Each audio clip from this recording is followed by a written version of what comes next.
శ్రోతలందరకు మీ క్రొవ్విడి వెంకటరాజారావు అనేక నమస్సులు.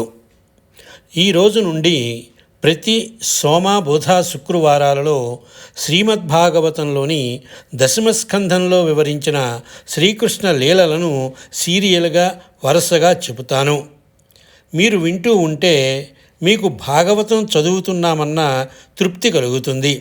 కాబట్టి మీరు ఛానల్ని వెంటనే సబ్స్క్రైబ్ చేసుకుంటారని ఆశిస్తున్నాను. భాగవత పురాణం కేవలం ఒక కథ కాదు, అది మానవ జన్మ తరింపజేసే ఒక అమృతధార. ద్వాపర యుగం అంత్యదశకు చేరుకుంటున్న సమయం అది. లోకంలో ధర్మం క్షీణించి అధర్మం అడుగుజాడలు పెరిగిపోయాయి. బలవంతులే లోకానికి రాజులయ్యారు. కంసుడు, జరాసంధుడు, శిశుపాలుడు వంటి రాక్షస ప్రవృత్తి గల రాజులు తమ అహంకారంతో భూమిని పీడించసాగారు. ఆనాటి రాజులు ధర్మాన్ని విస్మరించారు. యజ్ఞయాగాదులు ఆగిపోయాయి. ప్రజల ఆక్రందనలతో దిక్కులు పిక్కటిల్లాయి.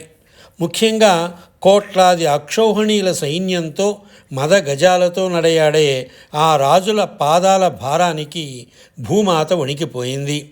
పర్వతాల బరువు, సముద్రాల హోరు ఆమెకు భారం అనిపించలేదు. కానీ ఈ పాపాత్ముల భారమే మిన్నగా తోచింది. ఆ దుర్భర స్థితిని భరించలేక భూదేవి కన్నీరు మున్నీరుగా విలపించింది. తల్లి మనసు ఎంతటి కష్టాన్ని అనుభవిస్తుందో ఆ విధాతకే తెలుసు.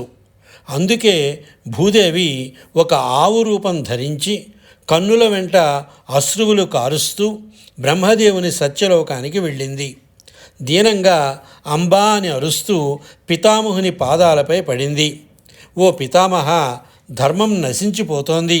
ఈ రాక్షసరాజుల అరాచకాలు భరించలేకపోతున్నాను. నా భారమును తగ్గించు, లోకాలను రక్షించు అని వేడుకుంది. భూదేవి ఆవేదన చూసి బ్రహ్మదేవుడు చలించిపోయాడు. వెంటనే ఆయన పరమశివుణ్ణి, ఇతర దేవతలను కలుపుకొని ఆపద్బాంధవుడైన శ్రీమన్నారాయణుడిని వేడుకోవడానికి పాలు సముద్రానికి పయనమయ్యారు. శేషతల్పంపై యోగనిద్రలో ఉన్న ఆ జగన్నాథుని చేరుకున్న దేవతలందరూ ఏకాగ్ర చిత్తంతో స్తుతించారు. ఆ సమయంలో వారు చేసిన స్తుతి భాగవతంలో అత్యంత శక్తివంతమైనది. స్వామి పూర్వ అవతారాలను గుర్తు చేస్తూ ప్రస్తుత ఆపదను తొలగించమని వారు ఇలా ప్రార్థించారు. గురుపాఠీనమవై జలగ్రహమవై కోలంబవై శ్రీనృకేసరివై భిక్షుడవై హయాననుడవై క్ష్మాదేవతాభర్తవై ధరణీనాథుడవై దయాగుణ గణోదారుండవై లోకముల్ పరిరక్షించిన నీకు మృక్యదమిలాభారంబు వారింపవే. ఓ లక్ష్మీపతి, నీవు గతంలో మత్స్య రూపానివై వేదాలను రక్షించావు. కూర్మ రూపానివై మందర పర్వతాన్ని మోసావు. వరాహ రూపానివై నన్ను అంటే భూదేవిని ఉద్ధరించావు. నరసింహ రూపానివై హిరణ్యకశిపుని సంహరించావు.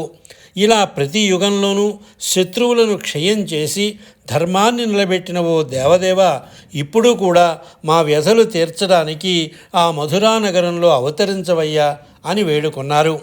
దేవతల నిష్కల్మషమైన ప్రార్థనకు ఆ పరమాత్మ మనస్సు కరిగింది. బ్రహ్మదేవుని అంతఃకరణంలో భగవంతుని వాణి ప్రతిధ్వనించింది.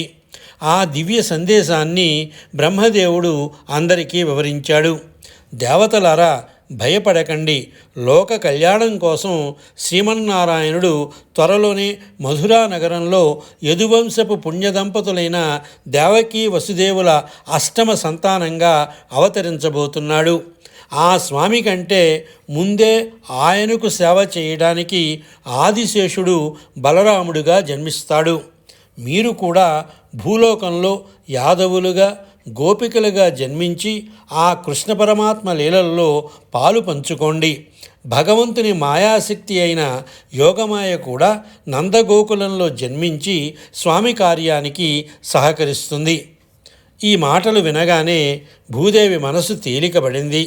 తన కష్టాలు తీరే రోజు దగ్గర పడిందని ఆమె పరమానంద భరితురాలైంది. దేవతలందరూ భగవంతుని రాక కోసం నిరీక్షిస్తూ భూలోకంలో జన్మించడానికి సిద్ధమయ్యారు. ఇలా లోకరక్షకుడైన శ్రీకృష్ణుని ఆగమనానికి నాంది పడింది.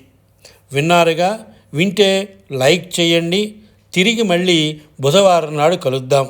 అంతవరకు సెలవు. సర్వే జనా సుఖినో భవంతు. స్వస్తి.